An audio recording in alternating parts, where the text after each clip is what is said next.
Hello and welcome to this special star-studded edition of the Purple Journal podcast. I am your host, Joe Johnson from purplePTSD.com, VikingsJournal.com, here with, as always, Joe Oberle from VikingsJournal.com and purplePTSD.com. Hello. Hello. And Luke Braun from purplePTSD.com.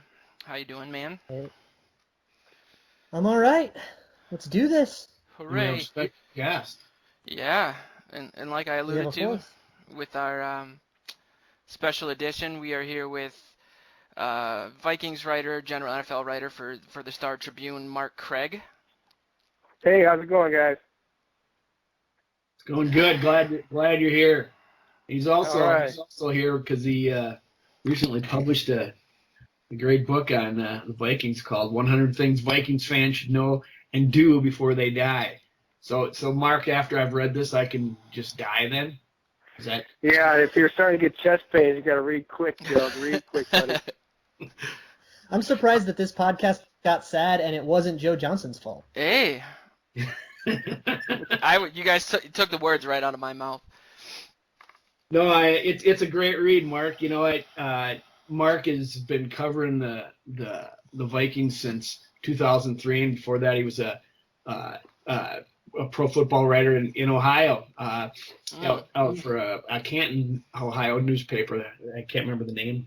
I'm sure Mark knows it, but and he has he's been covering it since 2003, so he's certainly versed in that era of the Vikings. But this book covers the whole 9 yards, and you really did a great job, soup to nuts. I mean, there's I've been around the Vikings for a long time, and as far as a fan and growing up with them, so you did a great job on the early stuff too. And I was just curious that how did you was that a lot of research? Get some interviews with some old guys? How did that come about? Well, yeah, I mean, I go back to 2003, but also having dealt with all the Hall of Famers that have gone in since then.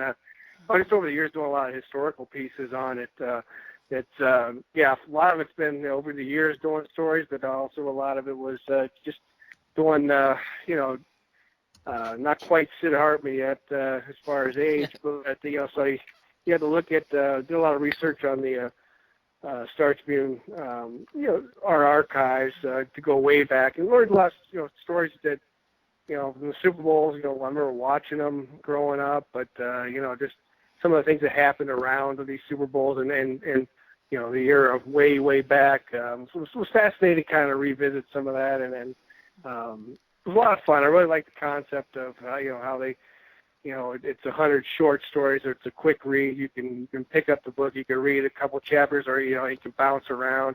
And the book itself bounces from era to era. So you'll have, Brett Favre next to an Alan Page, or however the chapters fall together. So a lot of fun. I really like the concept.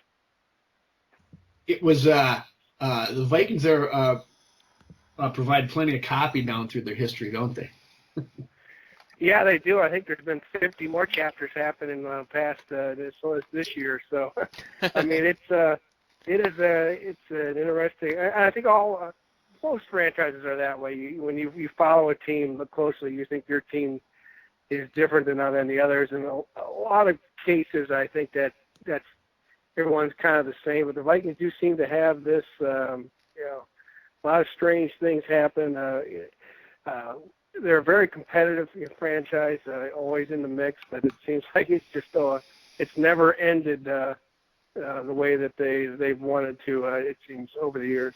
In doing research for the book, is there a certain team that sticks out to you that was the biggest missed opportunity team that really, in discussing the Dallas game last week in 75 with the push-off, I know people have said that was maybe our best team ever, or the Vikings' best team ever, on paper anyways. Bud Grant has made that comment, I believe. That team, that was a powerhouse team. All those teams really, I would say probably 69. I mean, if you look at that first Super Bowl team, I mean, they were, the defense, at the 69, 70, 71, those defenses were as good as some of the ones in history anywhere. I mean, you talk about, I say had the Vikings won in '69, you might be saying, instead of the '85 Bears, you'd be like the '69 Steelers or the '69 Vikings. Wow. So there was, yeah, Joe. The night's going in deep, Joe. So you can bring up some Browns memories, I guess, later on. Believe me, that was on my list, Mark. We'll get to that. But yeah, I mean, it's that to me was a dominant team that got 1,000,000% outplayed by the Chiefs, and just how that game played out, and the changes that the Chiefs did going into the game. Everyone knows all about it. But to me, that might be the biggest missed opportunity. Would be that first one, if I had to pick one. Yeah, it's still a painful memory. I mean, you just reading about it in the book. Joe brought up the '75 game, and you got that in a chapter called "The Push-Off." And just let me read that just to give listeners a flavor of what this book is like. Ooh, it's a tease. Yes, here's the opening lead. It's 3 tips for survival as a Minnesotan. Dress warm unless Bud Grant is watching. Wince whenever the 1998 NFC Championship game is mentioned.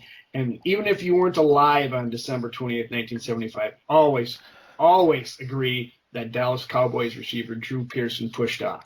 Yes, that's exactly right. That is the one. Yep. That is the one question my dad had wanted me to ask you, Mark, was about the push-off. I was showing, and I almost feel bad even saying this from a credibility standpoint, but I was watching the video of that over the week because, as I said, we talked about it on the show last week, and I just don't see it. And I feel like that. Whoa, Joe, a bit. you gotta kick him out of Minnesota, Joe. I know. Yeah, this is these are fighting words. Luke, we have to I get a new moderator here. What's going on? Yeah, I've seen worse cases of pushing off. It was funny watching the game on Thursday night. That was the irony of I don't know how many people caught it, but when Cordero pushed off in the first quarter, I was going to bring that everyone up. booed, and I said, why are you booing? There's the push off against Dallas that they wanted called. Isn't that? And then I tweeted that, and someone tweeted like, we didn't want it on us. I said, oh, okay. So not everyone gets the humor on Twitter, I guess. But to me, it was it wasn't a more blatant examples of pushing off. That's for sure. Well, Joe, he mentions in the book earlier, and sorry, Luke, I'll let you get in here a little bit, but he mentioned in that same chapter that the previous play, you said he was out of bounds, but they didn't deem to call him out of bounds on the pass play to the sidelines that set up that final play.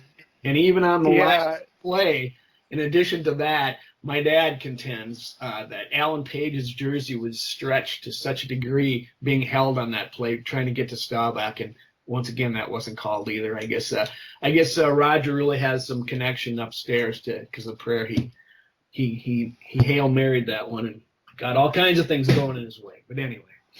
And that's where I don't know if it was I can't remember the details, but that's when the Hail Mary became a popular term. I mean, before that, it was I think they referred to it as alley oops, and that was Roger. I mean, there's so many things that happened in that game, and including the tragedy of Fran Tarkenton's father having a heart attack during that game. It just a lot of strange things in that game for sure. Yeah, it was even the whiskey bottle. I was thinking that same thing when I was reading the chapter. I said, oh, my goodness, that's all happened in this game, all these major things, major parts of Vikings lore. And, on top of it, Fran Tarkenton's dad dies watching the game. Incredible. I never knew that. Was he in the stadium? No, he was at home, right, Mark? Yeah. He was watching, I believe, on TV. And, yeah, but it like I know Bud Grant has mentioned, going to less serious things, but was that him being out of bounds and then however many plays before, maybe it was a play before, that they mentioned that as a one that wasn't called as much as a push off. So yeah, it's that's also another, and a lot of teams have this, fans, but the Vikings seem to have this attachment to painful calls went against them in their history. It all different go things away like that. if they just win one, Mark. Just want one.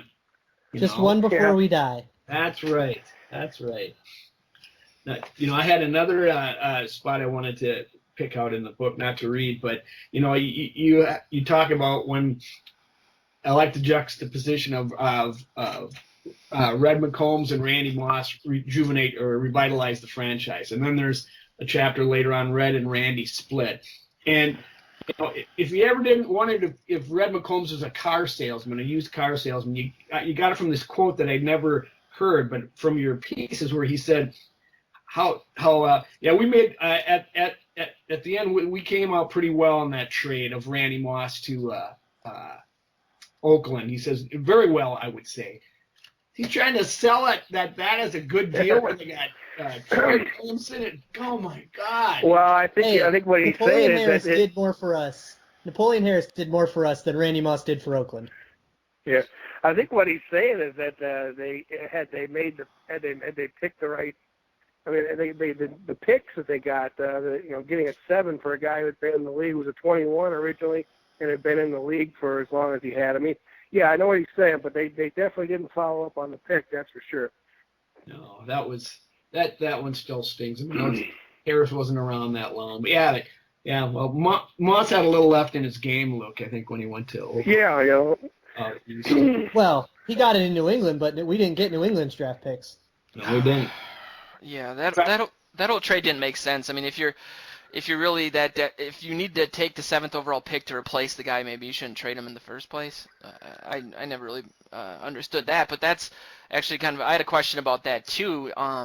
With you beginning to cover the Vikings in 2003, who would you say is the best individual player that you've covered for the team? Good question. The best player or the best person or what? The best skilled player, I guess, that had the biggest impact either on the team or on opposing teams? Well, for 1 year, I would pick Brett Favre and what he did. You pick Favre over Adrian Peterson? Yes, yeah, I would. And it's as far as his impact on what he brought to the team and how he played and lifted everyone around him in that 1 year. I mean, as great as Adrian is, his only playoff win and the best team he played on was when Brett Favre was with him. But as far as a historical player and guys that played more than 1 year, then it becomes Randy Moss and Adrian as far as just your sheer talent. And I guess I would take Randy as far as just. And a nose, I guess, over Adrian. But when you're comparing two great players like that, it's just it's such a close comparison but those two are obviously the greatest that I've seen. What was it like interviewing Moss, if you ever got that opportunity? I know he's obviously very truly media, and he was probably the two different people. I mean, he was. When Randy spoke, he was a very, very intelligent guy. His football intelligence was off the charts, and he, when he spoke, he always had something really good to say. But then in the same, then you could have he would be great one day, and then you would have these stretches where he wouldn't talk to the media, and then he would have stretches where he was, he'd call you every name in the book, and so he was just like this strange guy. At one time he'd be great, another time he would be completely opposite.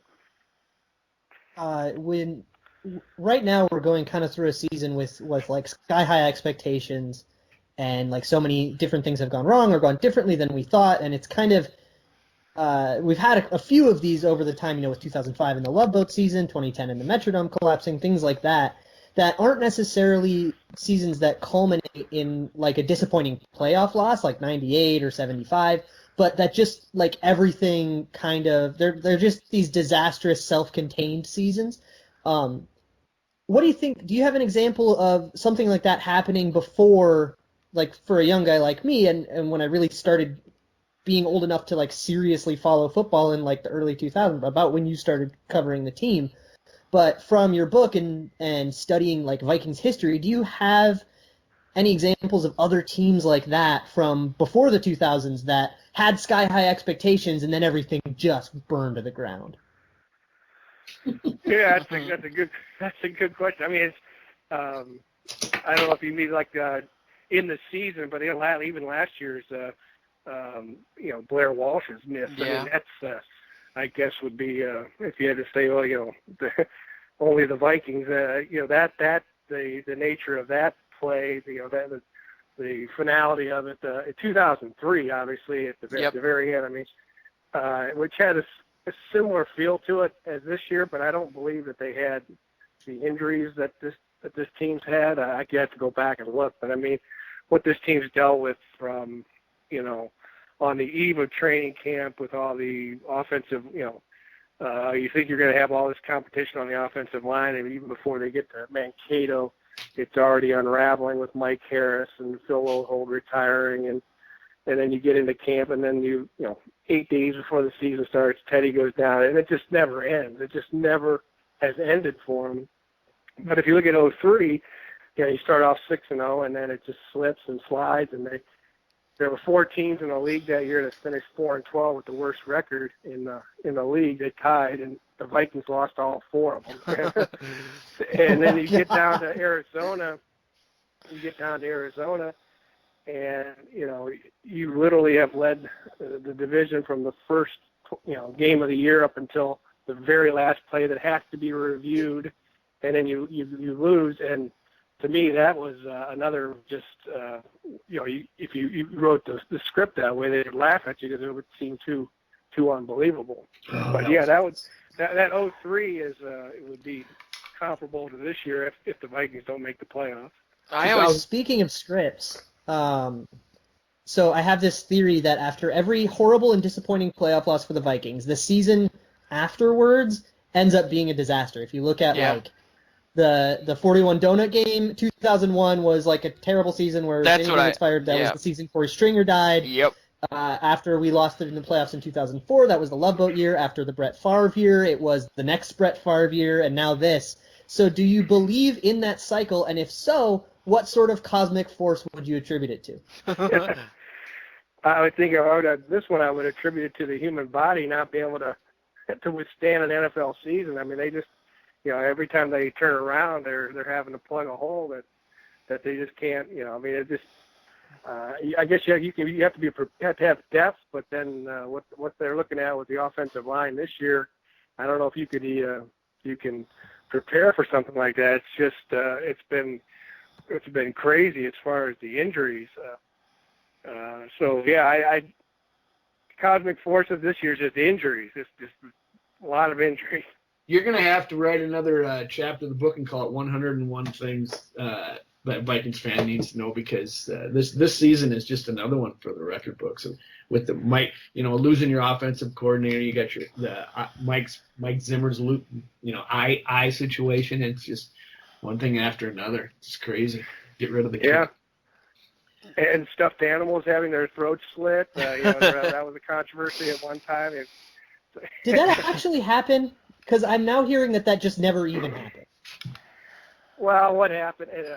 It was Zimmer got he put the stuffed animals and the cats around, and the thing was the message was don't fat cats get slaughtered. I don't know, don't get fat or whatever. And then I think someone the player or something they jokingly slit the throat of one stuffed animal and put like painted blood on it, and but it was misreported and corrected that Zimmer did it, but he didn't do it. So, but yeah, that's kind of an example of how. And then Zimmer got very upset about it because people were basically accusing him of being a lunatic for doing this, which when it reminds me of a story. It reminds me of a story in the book about you talk about how far we've come in terms of people, the sensitivity of people. They used to go down to Mankato, and they used to stay in Gage Hall. And, Jim Marshall was the leader, and they would have these rockets. They would competitions where they would shoot these rockets off behind Gage Hall. And one time they tied a frog. not a stuffed frog, a frog, Oh my to a God. rocket, no. and they named him Freddie the Frog in honor of Freddie Zamberletti, the head athletic trainer at the time, and who's now still the team historian. And they shot the rocket up with Freddie, and Freddie was no more. And I think like Lurtz always jokingly said something. I think Lurtz was like there were no survivors. So and everybody laughed. So God, could you imagine if that happened today? Yeah. I mean, Oh my goodness. I've been following these guys since pretty much from their inception, but not quite that far, but early years, and I thought I knew most of it, but I found some stuff in here, Mark, that I didn't know about. I didn't know about the monkey of Tommy Mason. One of the first, I think he was the first draft pick of the Vikings way back in '61. His monkey named Dutch after yeah. Well, Van Brock, you talk about just doing research to things that I didn't. I mean, I had no idea. Some of the Van Brocklin stuff for people who don't go back that long I think would be fascinating to read. And also I spent a lot of time talking to Fran Tarkenton this past year about Van Brocklin, and just to hear Tarkenton talk about him, it was fascinating to hear just how bad their relationship was and how it ended, and there's a lot of stories about Van Brocklin that the guy sounded he sounded crazy. He did. And there was there's a story, I forget which chapter, which player it was. Might have been on Dave Osborne, because Dave Osborne was telling about how when he first got sent into a game. That was funny, but there was a case Van Brocklin used to walk around and always had his hands in his pocket jingling, had a bunch of change in his pocket, and he was kind of this powerfully built guy and he was the referee made a bad call, and he's walking along the sideline. He got so mad he couldn't get his hands out of his pockets in time, so he throws his arms up, and in the meantime he tears his pockets off, and the change goes flying and all over the referee, and coins are hitting the referee, and so he was a funny guy a lot of good stories about him, and just how different he was compared to the chapter that kicks it off with basically when Bud Grant arrives, and how different Bud was from Van Brocklin. Yeah, I was really surprised to read that Tarkenton, who was trying to get himself traded, well, then they either let Van Brocklin go, or he was fired or quit or resigned, whichever, and they tried to keep Tarkenton, but he said, no, I don't want his blood on my hands, so he goes, I got to go. So they traded him away to New York for 5 years, and then traded him back. That's kind of interesting. So yeah, I mean, Finks had talked to him, and Finks thought he had it all worked out, and Tarkenton said no. It's that's when they were talking before Van Brocklin resigned, and he said because they were supposed to meet and iron things out, and Van Brocklin had told Finks that everything was all right, and meantime Tarkenton wanted out, and then whenever Finks when Van Brocklin ended up resigning, Finks thought, well, now I got my quarterback, and then that's when Fran said, no, I'm not going to have this guy's blood on my hands. So, yeah, I mean, it's just you look at and then they, obviously then they get Fran back and go to 3 Super Bowls with him. But if you think of what could have happened had they had Fran Tarkenton for those other years. Exactly. was that just a style thing that they clashed? Well, that was the root of their problem. Tarkenton would probably tell you that it has a lot more to do with just Van Brocklin's personality, but it started with a style, because no one played like Tarkenton did, and Van Brocklin went to the Hall of Fame, and he won a couple Super Bowls with 2 different teams, playing as your classic, pocket passer, and Tarkenton was nobody had ever seen anybody play like that, like Tarkenton did. That was that's more the norm now, but he was he was a pioneer of that scrambler type quarterback. Who do you think the worst coach in Vikings history is, not named Les Steckel? Geez. Answer, right? Les Steckel. Yeah, left tackle is the easy answer, right? But Mike Tice has got to be up there. Speaking of Well, 2003. Yeah. Well, you know what? But you look at 2004. I know they were 8-8, but they went to Green Bay and won a playoff game. And he coached at a time when Red McCombs had this team on a shoestring budget. So Yeah.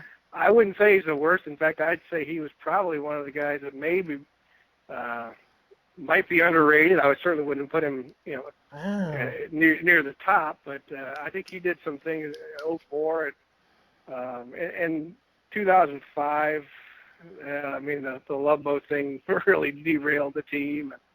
Well, you're never going to get a media guy to talk bad about Mike Tice, right, Mark? I mean, he was always there with a great quote. Yeah, he was an interesting guy. And in 03, I think he lost the team when they won 6 in a row, and then as they lost the next 4, he was anything but consistent. He was, he would coach one way one week and one way the next, and that didn't help him anything, but help him at all in that situation. Yeah. So who do you think it is then if it's not Tice? Well, if I had to pick one, I guess I would say Van Brocklin. I just think, Van Brocklin, he wasn't, you talk about a different era. I mean, he went from being a player in 1960, winning the NFL championship, to be like Peyton Manning being a head coach this year. Yeah. You win a Super Bowl or you win a championship, and then next year you're the coach.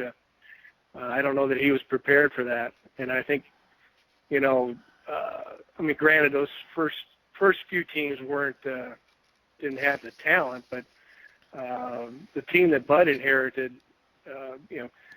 Bud made the biggest change made the biggest difference just in coaching. Yeah, that certainly sent the team on its trajectory upward, and becoming the team in the 70s after Grant took over. But he had his battles too. The standoff between him and Alan Page, potentially the greatest player in the team's history was.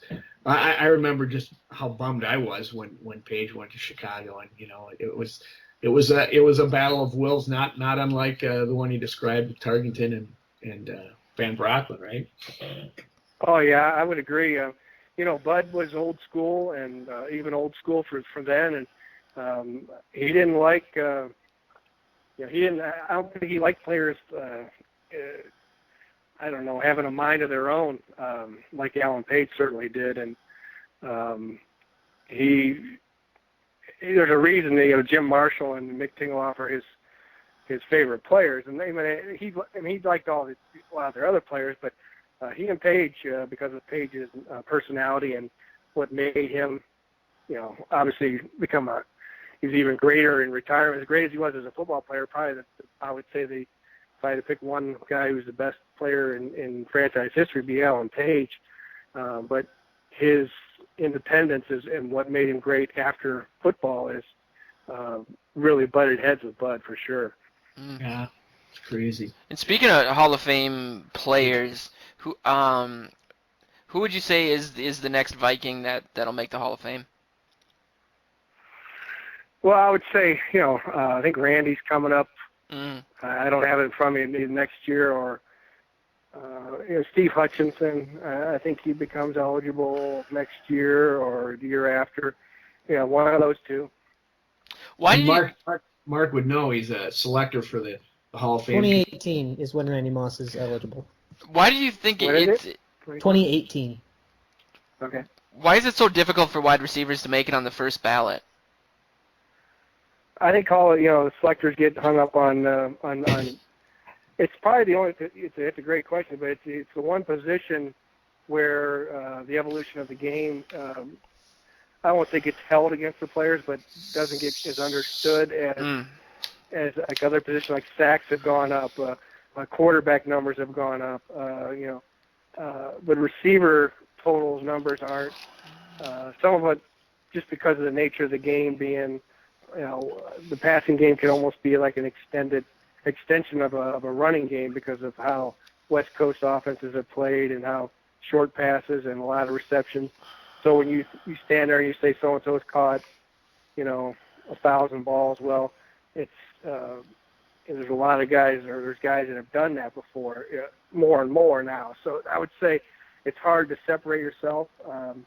I know that even Chris Carter had a hard time for a while, but to me, what ultimately got him in was that those 130 touchdowns. When they started comparing him to other people, especially whenever he played, it was obviously it was Jerry Rice and everyone else, but those 130 touchdowns got him in the Hall of Fame. Definitely. So Mark is from Cleveland, as you mentioned earlier, and there's a little. Let's talk Browns. I love talking Browns. Isn't there a little history between these two teams, Mark? I mean, I was going to say that the Browns' history is so rough that the only moment in like Vikings history that brings like a smile to everyone's face is Ahmad Rashad's catch, and it's like Browns' history so sad. At least in my lifetime, which is a lot longer than someone saying that they were growing up in the early 2000s.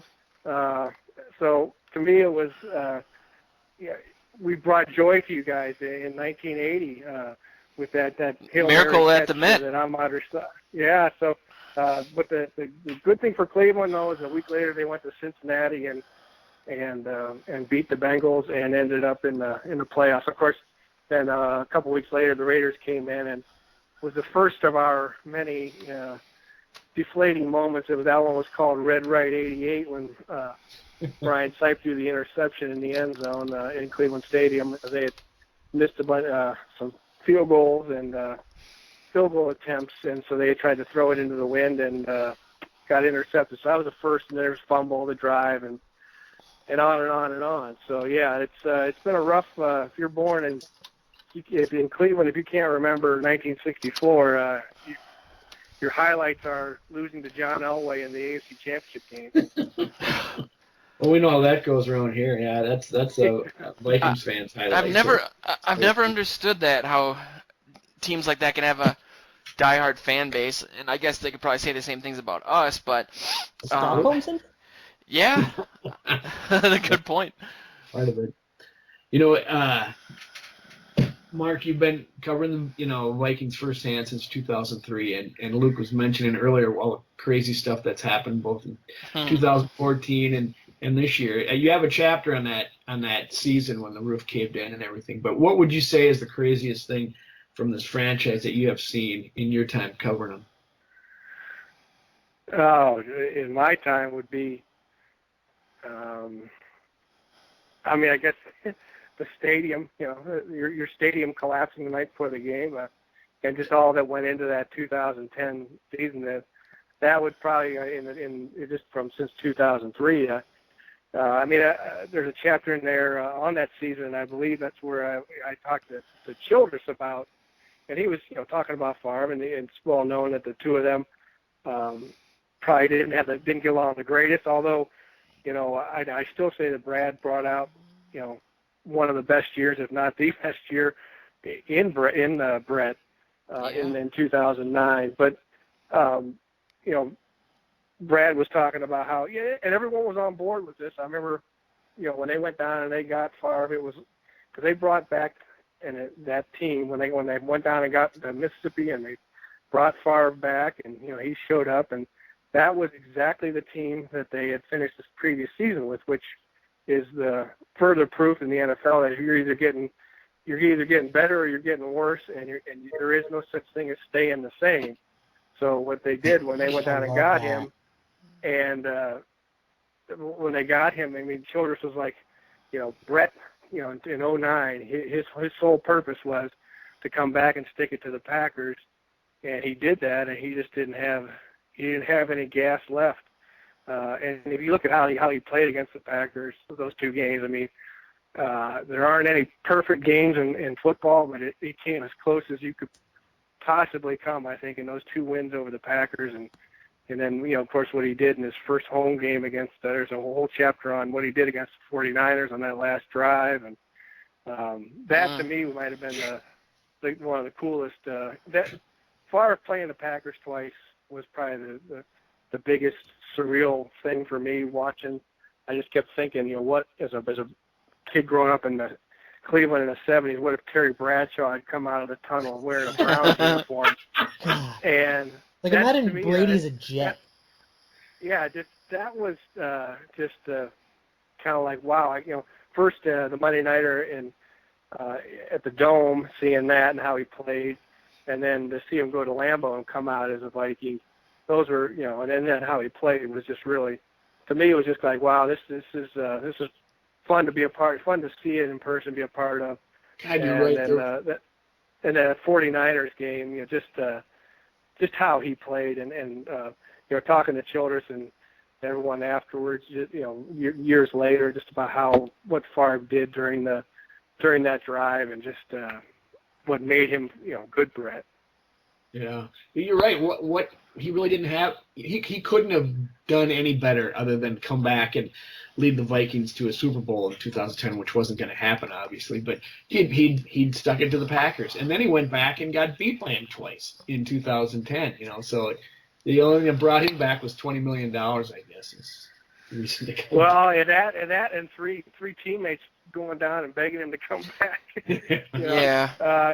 And in hindsight, I remember if you went back and looked at a transcript of his press conference when he did come back on his first press conference at Winter Park, and there's a lot of read between the lines of Favre himself telling everybody, hey, things like basically what I was saying earlier, that you don't come back and just do it, just snap your fingers and you get back to where you were the previous season. There's a lot of work had to be put into it to get back to that part and make it one more step, and they just, it's pretty obvious right from the get-go that just wasn't going to happen. It's crazy. I have a question that I ask anytime I get the chance to talk to like a mainstream journalist or somebody who writes for traditional and like the biggest newspapers of their area, and I'm really curious to get your thoughts on the state of blogging and like sports blogging as a legitimate or maybe illegitimate means of sports coverage, especially everything from tiny sites like the one that this podcast is hosted by. Hey. What are you talking about, man? Hey, it's like the mom pop version of something, or big corporate ones like Bleacher Report or Pro Football Talk or the Super Bowl Nation blogs and the smaller team blogs all around. Do you think that it has a legitimate place in the world of sports coverage, or do you think it's kind of like just a slightly souped up version of people posting their thoughts on Facebook? Oh, you're asking Mark that, not me. Is that correct, Luke? Hey, Joe, I think you just said that you're insignificant, Joe. Go home, all right? Go work on your golf game, Joe. Take it away, Mark. Answer this question. No, I don't have a problem with it. I think there's plenty of meat on this NFL bone. I mean, if people want to, if you want to have a blog, or if you want to, maybe one thing I might have a problem with is, and I don't go on and look nearly at probably a fraction of what's out there, but you will see like work taken from people who cover the team and repackaged on blogs and I know they're linking to the coverage and everything, but they're almost presenting it as their own, and that's where I have a problem. Is if you're being a re-reporter, like you're taking someone else's work and using it and basically stealing from someone. But people who do the blogs, or like this one, you guys are talking about your opinions, and I have no problem with that. I mean, there's plenty of room for all of that. In fact, a lot of people are they're very passionate about what they do, and they may find a niche of whether they're into stats or their film review or whatever, and hey, that's more power to them. Does it take away from you guys, or does it all boats rise? Is it helping, just generate more interest in the team so that, even the Star Tribune benefits to some degree, or not? Yeah, I have no idea. I mean, so far none of the checks have bounced, and I'm getting closer to retirement, so I think I can make it to the end. No, but I don't think it I mean, I don't think it takes away. I mean, yeah, you even see now where teams cover themselves. I mean, if you go into the Vikings and no kidding, it's hard to conduct an interview as long as we can still do one-on-one interviews and get our own stuff. I don't have a problem, but in some of these mass interviews, you may have 3 team representatives and a boom mic and a camera from the team, milking off of the media interviews. And yeah, that's their right. But I do think that intelligence fans, which I would say fans today are smarter than they've ever been. They can see, whether if there's a team covering themselves, what the nature of most of those stories are going to be, as opposed to an independent source of media covering the team. So I think there's, in the end, there's room just for all types of, and I've seen, media grow over the years, obviously exponentially, but I still think there's room for everybody. It's interesting. Actually, Joe, I kind of stepped on your call earlier, and speaking of paying the bills, we probably should have mentioned our sponsor here for the. Yeah. Our sponsor is SkullYourHome.com. Skull as in SKOL, yourhome.com. All one word. It's the website of a realtor from the east side of the metro, from St. Paul proper up to White Bear Lake, named Nick Wimpris. He's a awesome realtor who's looking to help people both buy and sell homes, and is an even bigger Vikings fan. So if you want to conduct business with somebody who does it the old-fashioned way and who's a man of his word and who also supports the Vikings, check out SkullYourHome.com. Yeah, and with that too, I wanted to make sure that we also let people know where people can find your book. Mark, is it for sale all over the place, or is it something where they should go on Amazon? Yeah, I mean, you can get it on Amazon.com. You can get it. It's in, I think, a lot of almost all of the Barnes and Nobles. I have heard that it's in some of the other stores like Target, but I don't know. You have to check ahead of time. But I know Barnes and Nobles has them for sure. And then obviously the easiest for people that are online can go to Barnes or can go to Amazon. So yeah, it's a lot of fun to do, and hopefully people will enjoy it. Highly recommend it as a lifelong affiliation with this team, having grown up Mankato, and even got a chapter in there on Mankato. Although I was disappointed you didn't mention one of the places to stop was Mankato Brewery. That's something we're gonna have to talk about. Yeah. But yes, it was. Yeah, it's a great read. I recommend it. Like I said, I've learned a number of things just going through it, and it's fun. I mean, there you had the one chapter about how Michael Lynn hates the strike players or whatever it was, about that season when they had the strike, and he didn't think they were going to happen, so he didn't do anything to outfit his team with replacement players, and they lost all 3. But some of the quotes there just really gave an insight into his personality, which is fun, and that kind of stuff comes through in this book too. So I highly recommend it.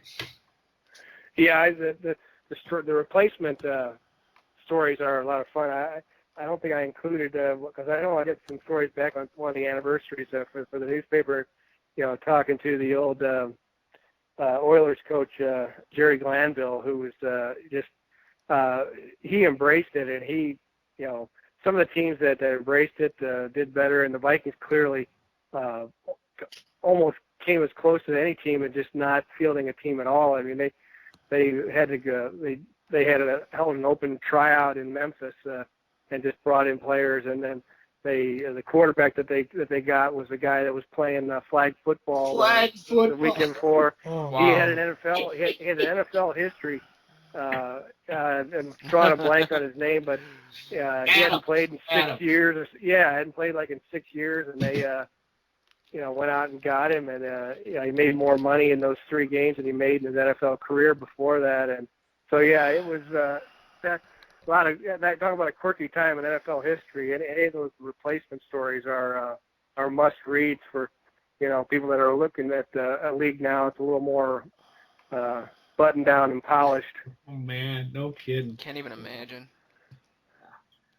But With that, what do you for the rest of the season? Do you even watching the game last Thursday? This team obviously still has a lot of fight in them, and seems like they haven't given up despite the 1-6 record. I mean, what are your thoughts on the rest of the season in that regard? Do you think the playoffs are a legitimate focus? Well, now they need some help.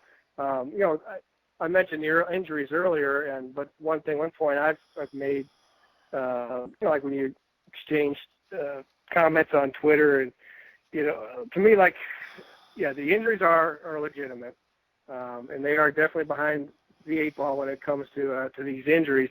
But my point, like I believe it was the game in Detroit. There's 43 seconds left. It's a tie game, and it's 3rd and 2 in your half of the field, and you convert, and your receiver lines up illegally because he's off the line of scrimmage. Yeah. You can't. They're in a position to win that game, and the reason that they didn't win that game wasn't because of injuries. It was because they are making these mistakes in these critical moments, and I don't know how many times we've seen them get 1st and goal at the 10 or in the red zone, and you get a false start. I mean, they had 3 false starts at home last week, although the Cowboys fans were pretty well represented. Well, Yes. But you have three. You had a You false have 3 start. false starts at home, and Yeah. you have a chop block on TJ. I believe it was 1st and goal in one of the games, where it's like you're getting the position, but they're not finishing.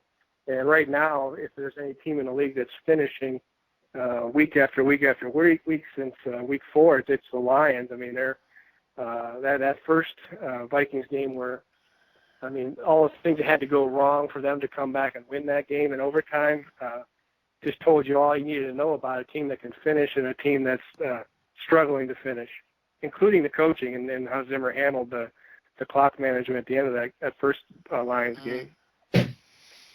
Could you argue, though, that some of these mistakes and kind of like unforced errors that are causing us to lose games, couldn't you argue that they are because of injuries, because they're coming from players like TJ Clemmings and Jeremiah Searles, who, God willing, should not be on the field? I mean, it's been a ridiculous sequence of events that they're even playing, and those are the places where it's coming. I mean, when it's Patterson, that's one thing, but... Well, I see what you're saying, but those are the same players that got you into that position against teams that are pretty good. I mean, TJ Clemmings did a lot of, and players that are replacing these guys are doing enough to get them in position.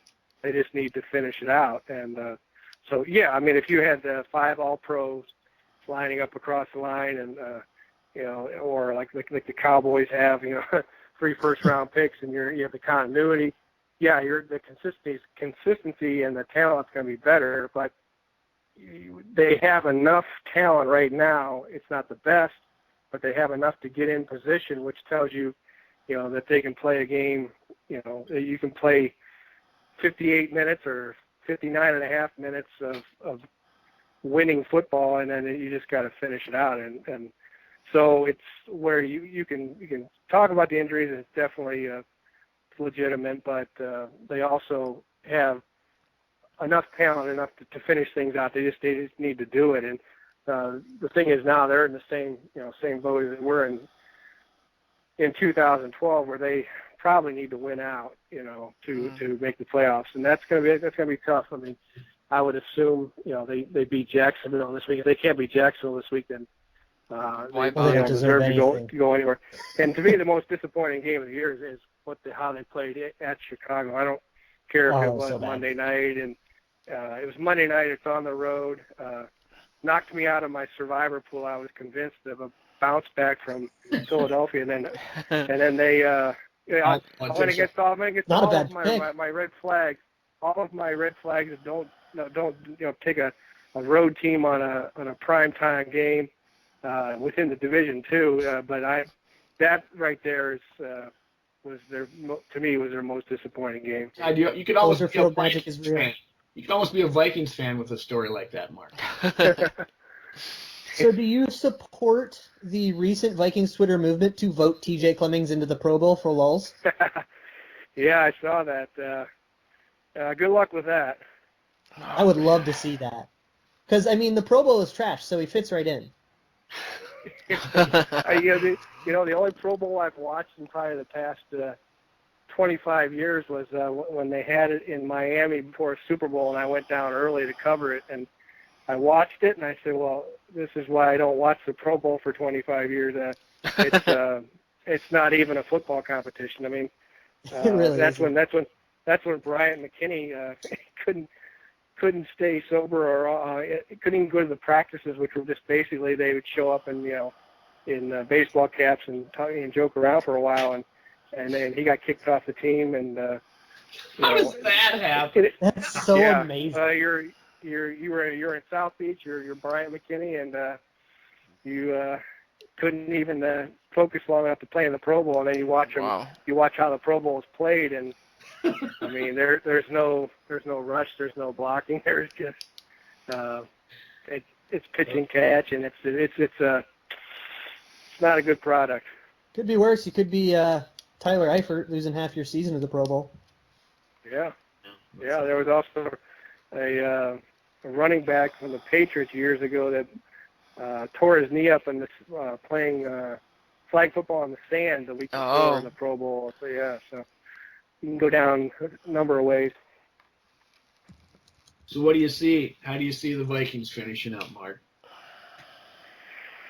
Who they got left? They got Jacksonville. Jacksonville. Yeah, that's it. Robert Edwards. Yeah. The Colts, Packers, Bears. Yep. Not too. I could not see too them bad. winning. If they play like they did against the Cowboys, they played hard. It's just this team just has such a hard time scoring points. I mean, it's ridiculous in just how difficult it is for them to score points. But I think if the effort that they gave, and we'll find out more about Harrison Smith. He wasn't in practice today down the road, but to me, I could see them winning 3. But it's been so hard to predict this team this year that they could win all 4, they could lose all 4. I sort of think the Packers have gotten things back together. Although that defense, they're probably going nowhere in the postseason if they get there. But they could win that game. But being over in Green Bay and when it is, I'd have to give it to the Packers. But the other 3, I think the Vikings should win. Yeah. Do you think that this season is going to come down to a situation where we need a win against the Bears in Week 17, and then for some tiebreaker reason, we need a specific result from the Packers-Lions game, and then do not get that result? Yeah, I mean, they're so far. I mean, they're so far down the line now that it's hard to say if they'll need help. That's kind of how the NFL goes. I mean, it's so much rides on that last game. And certainly, if they get down to that situation,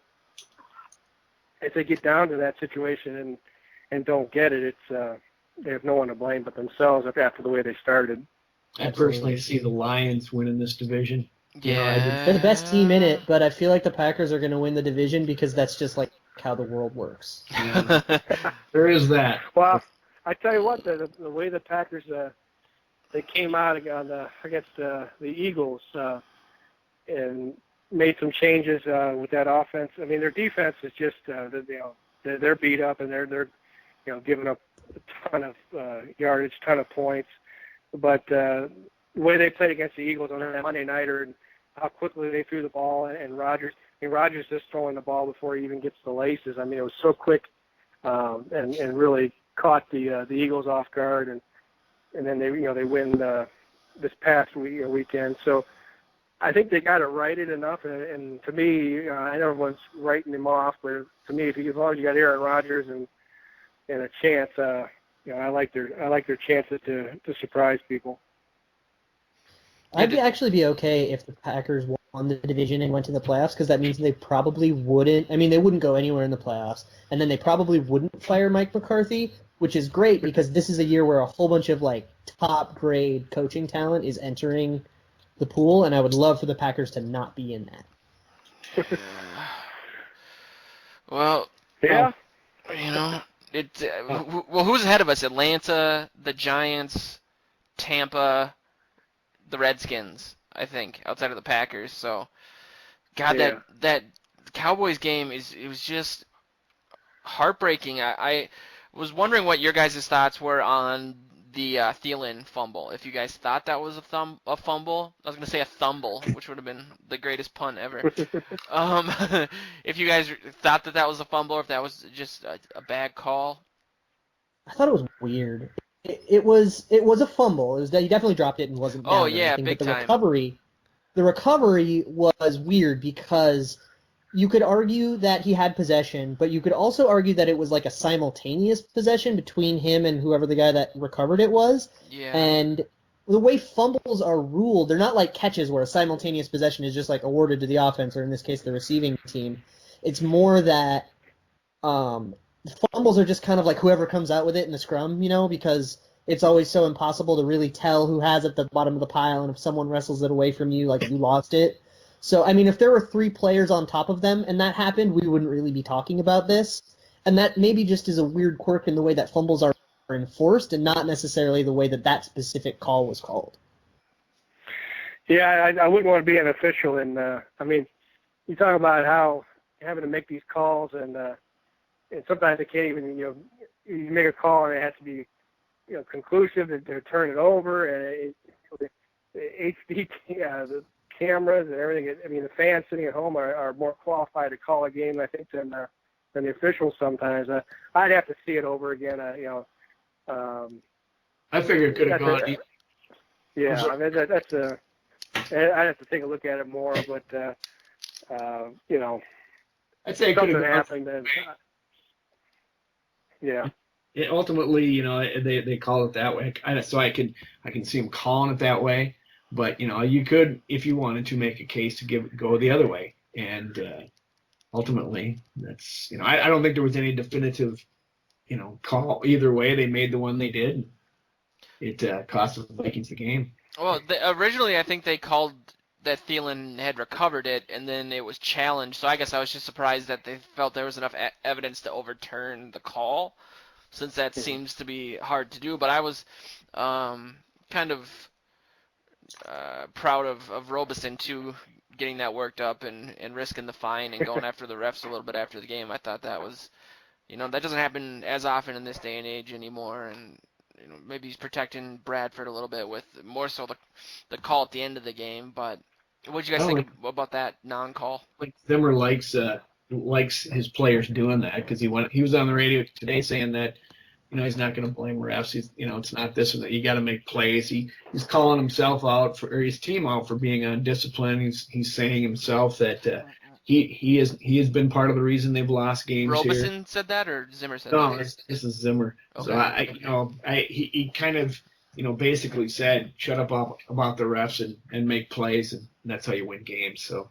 I actually think it's a really important distinction that Robeson made that was specifically that. He said, no, I'm not going to say that the refs cost us the game. We lost, we didn't play well enough to win, and that's a thing. But I do think it's defensible for him to come out and just lament generally bad reffing. I mean, there were plenty of really bad calls that went against the Cowboys, too, that we were the benefactors of. And it's been a few games that we've been in this with just extremely inconsistent officiating affecting both teams equally, or in some cases, I think it was maybe the Lions game that we were the benefactors of a ton of horrible calls. And I think it's okay for Robeson to just call out the general state of officiating as this is a mess and unacceptable, regardless of who the benefactor is or if it leads to a different outcome in the game or whatever.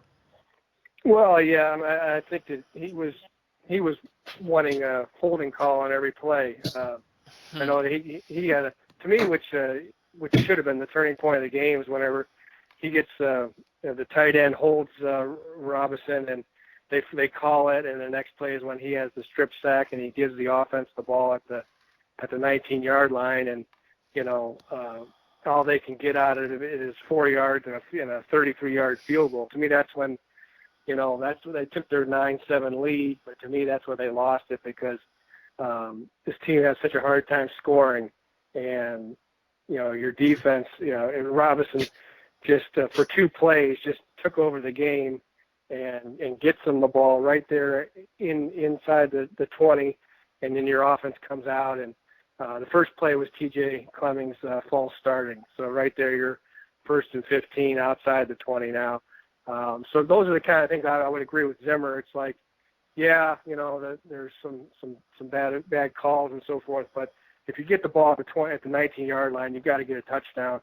Especially, the Cowboys don't have a great defense, and so those are the kinds of things where, if you finish off that drive, it's a totally different game, and you're not talking about the quarterback getting hit in the face mask when he throws the ball 10 yards over the receiver's head and for the 2-point conversion, and never mind the fact that he's having to convert the 2-pointer from the 7 because someone false started. So yeah. The Vikings did enough on their own to lose that game.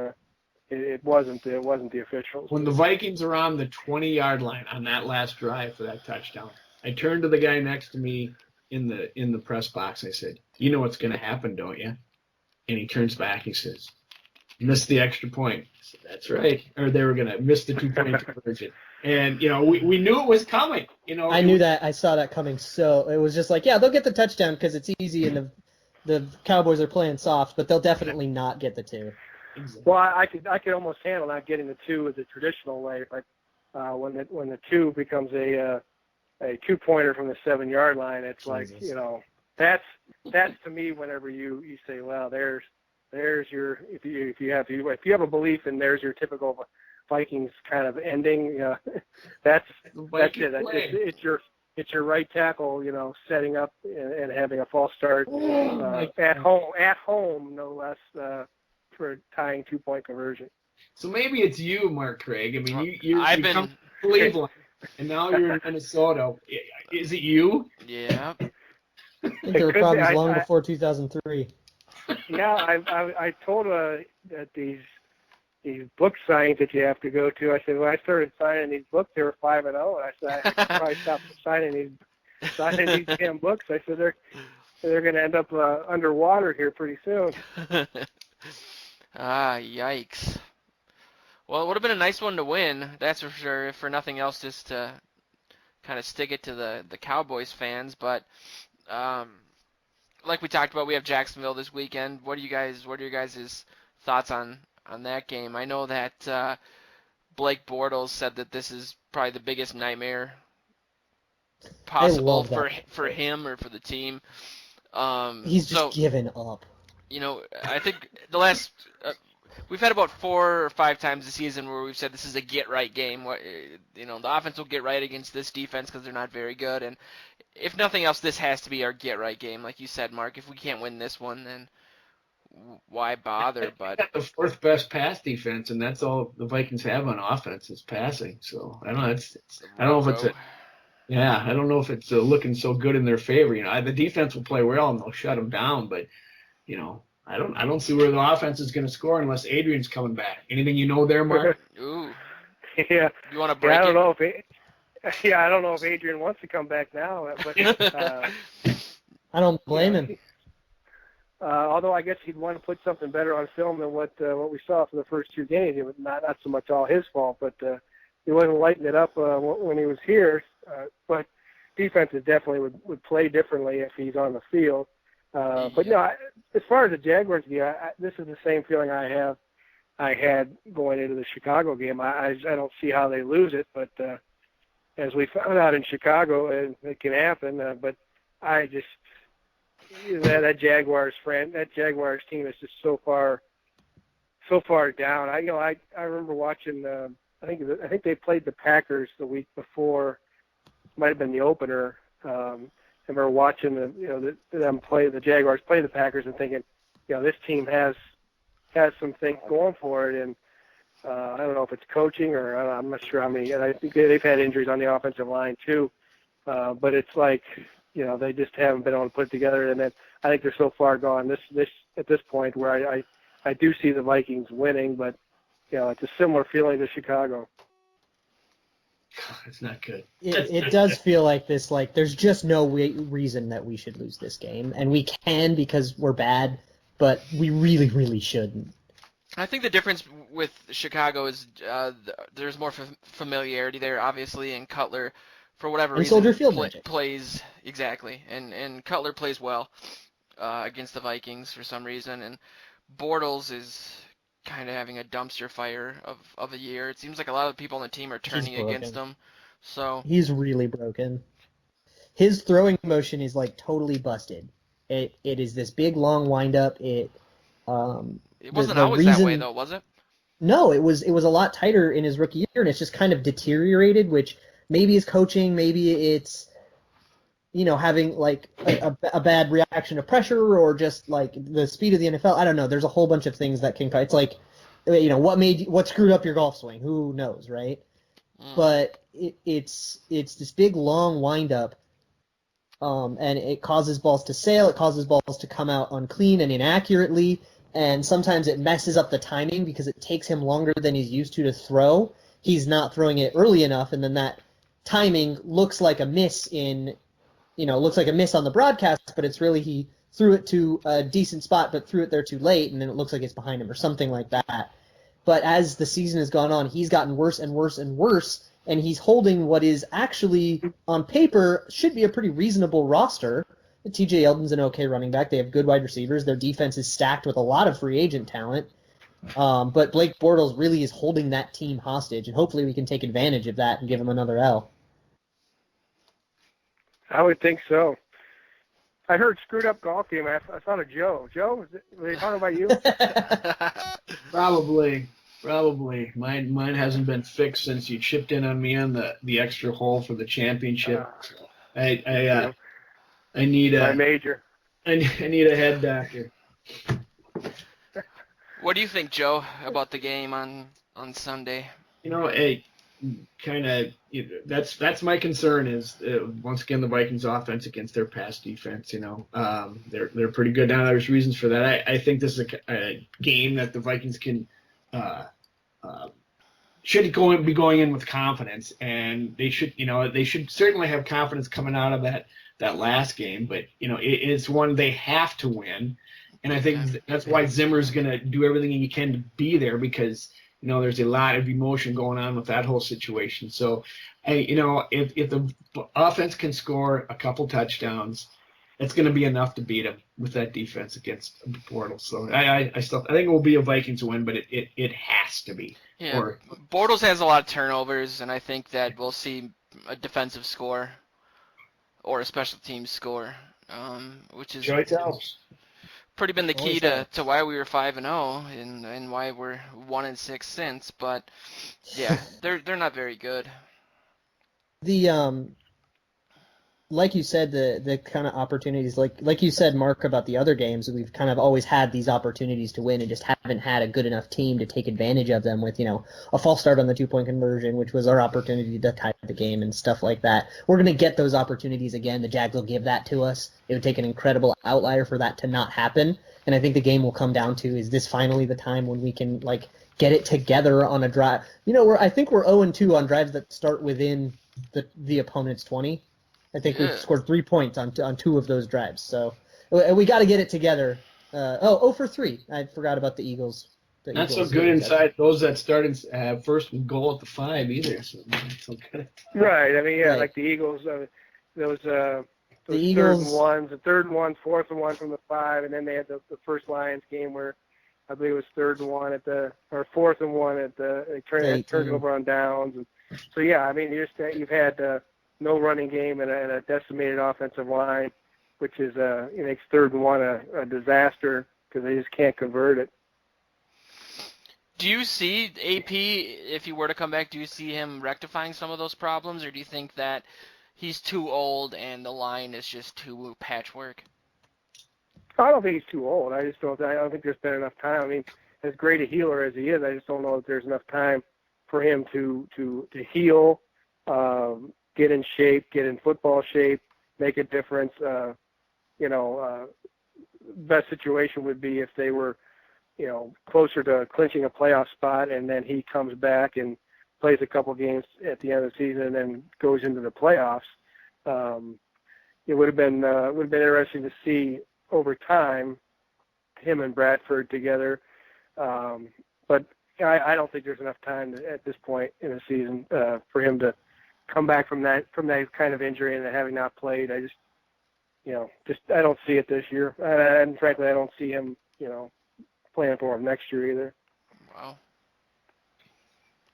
And that's because he's not going to get that money, and no way. When guys take pay cuts, they tend, it's a lot more acceptable to take the pay cut and go play somewhere else than it is to take the pay cut and stay where you're at, especially whenever you don't have. He's probably going to want to go play for a contender. He'll play for a lot less money. He'll play for he would be a perfect. I could see him fitting into the Patriots, but yeah, I don't.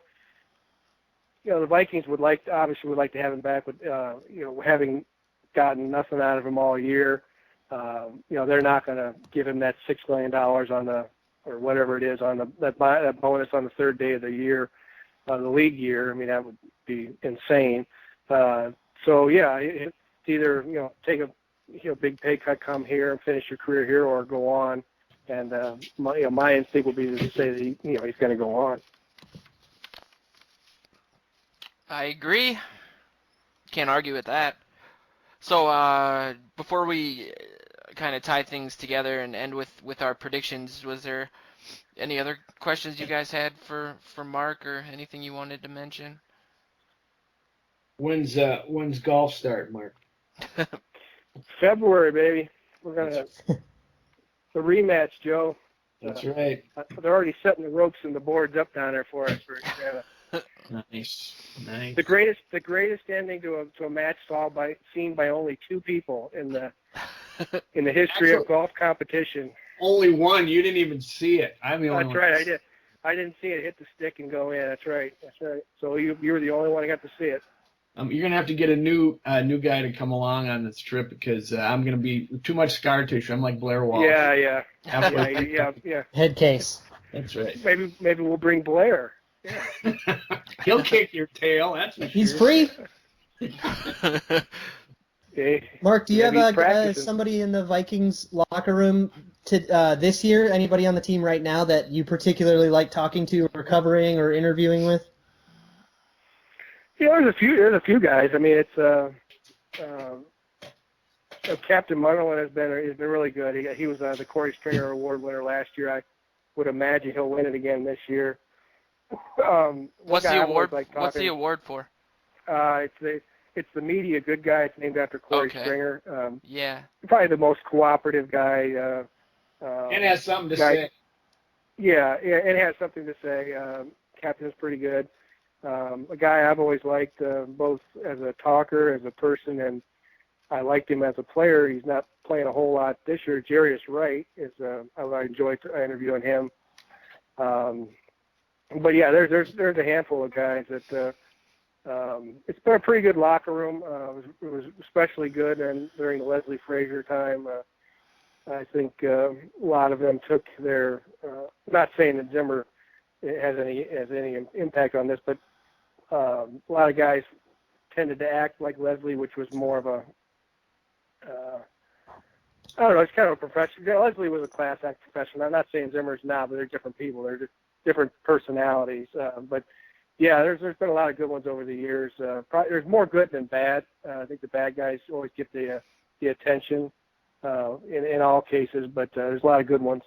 What's been your impression of Treadwell then? I know that he doesn't really like to, and maybe not, he doesn't like to speak to the media, but he seems sort of forlorn whenever I've seen him be interviewed, and there's been things coming out this week with him essentially being labeled as like a Patterson 2.0 and potentially turning down some time to train with Randy Moss and people bringing up old quotes from Zimmer and his inability to run routes correctly because he's thinking about his steps too much. From an interview standpoint, do you see him as someone who is being rude or just someone that is extremely passionate and maybe doesn't necessarily want to talk to anybody about it? Well, yeah, frankly, I haven't had any reason to interview him since draft day, so I haven't spent a whole lot of time around him. I mean, he's a non-factor as far as I'm concerned. I don't know. He seemed on draft day. He seemed fine. I don't know that I probably can count less than 2 fingers of the time that I've been around him, because other people have probably stood in on from our place and stood on an interview with him. I guess that being compared to Patterson might be a good thing, because although Cordero was an All-Pro as a returner his rookie year, he has that going for him, which Treadwell doesn't. But you're seeing that even though Patterson struggled a little bit in his career, there's still a tremendous amount of value in what he does and how he can play. Obviously, he had not only from a return standpoint, but a receiving standpoint, a much better rookie year. But yeah, I would have to. I mean, it's too early to just write him off. I mean, I think we need to see him next year, because in training camp, I think they waited too long to try and move him into the starting offense, and then he just never had a chance to develop. And then you lose your quarterback, and then you lose your offensive coordinator. Things were just kind of in flux. I think we need to see him with another off season to recover from that injury he had in college, and maybe judge him a little more based on next year. But it's the early returns certainly aren't good. Couldn't agree more.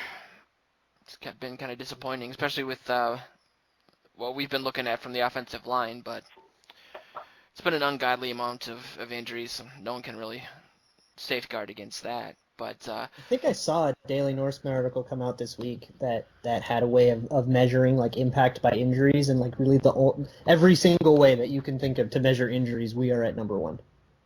I saw that. Yeah. Yeah, I mean, I off the top of my head, just looking around the league, I mean, nobody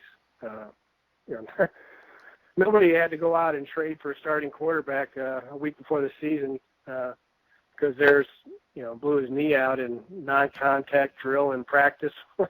And then you lose your both tackles and your Hall of Fame running back before you get to the bye. And yeah, I would say, and then you just repeatedly lose. Jake Long comes in and was atrocious his first week when they tried to rotate him, and he actually, I mean, there was nowhere to go but up. But he gets to a point where he can at least compete a little bit, and then he goes down for the year. And so it's one thing after another.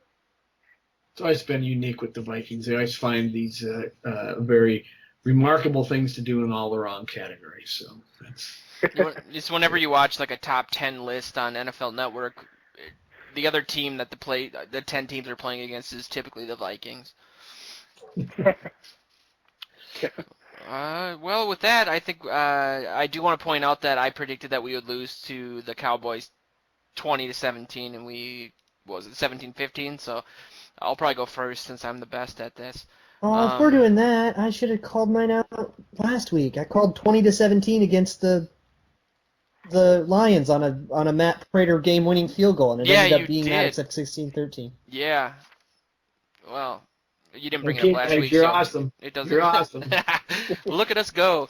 Yeah, I do think we're gonna win. I don't think it's gonna be anything spectacular. I think that Bortles is gonna provide us with the turnovers, like Luke said, that we need for this team to win. I mean, that's basically what it comes down to. Is if we can't score on defense or special teams, we're gonna have a really hard time overcoming the 2 to 6 points we need to beat the opposing team. So I think it'll be something like 17-14. I would love for it to be some super cathartic, just mind-blowing 40-3 sort of deal where we can exercise all sorts of demons, but it'll probably be a little more interesting than we'd like it to be. But one more week to go, then AP will come back. I don't see us really making a run for the playoffs. I think when you lose that many close games, there's never a time where that doesn't come back to bite you, and both those Lions games are basically what are going to be that killed our season. So, what did I say? 17-14. Yeah, I'm sticking with that. 17-6 Vikings. 17-6. There's going to be no low scores left by the time you get to me. So 2-0 in overtime. Hey. Oh, I think lots of weird things can happen, and there's some weird fumble will give the Jags the ball in the 13, and then there'll be scores about that. I said I wouldn't pick the Vikings in another game until they proved to me that they could be the team that they were in the beginning of the year, and I think the Dallas game, for as little as moral victories are worth, I think it did provide that, so I do feel comfortable picking them in a game again. I'm going to go with, I think the offense actually showed it, it was kind of getting a little bit going against the Dallas defense, which is, not the worst defense in the league.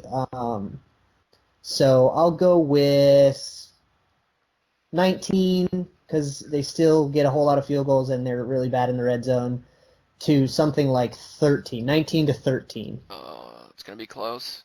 What did you say, Mark? 2-0? Is that what you said?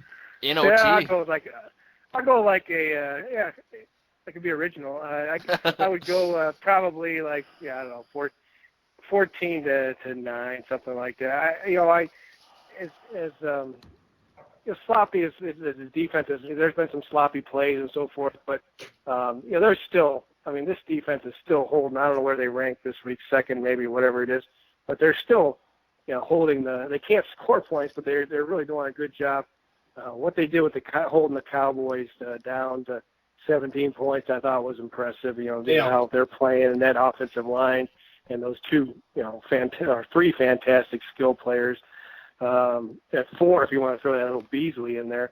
But they can still keep people down point wise, and I don't see Jacksonville scoring a whole lot on them. So, low scoring win. Well, thanks, Mark. Yeah, Thanks, guys. I want to just remind everyone out there listening to read Mark's stuff, whether it's in the Star Tribune or his book, which is again titled 100 Things Vikings Fans Should Know and Do Before They Die, which, like he said, can be picked up all sorts of places, but just hop on the Google machine first and you'll be able to find it for that special someone this holiday season. And with that, I think we will bid everyone adieu. I do want to quickly just mention our sponsor again, SkullYourHome.com.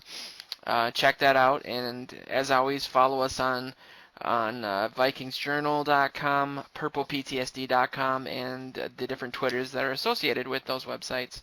But other than that, hopefully we'll see you guys next week with a win. If not, we might have to switch what we talk about. We'll become a movie blog. Let's be a Minnesota Lynx podcast. Yeah, I was going to say, he stole it. Talk about the Lynx or something. Yeah, we can't talk about the Wolves either.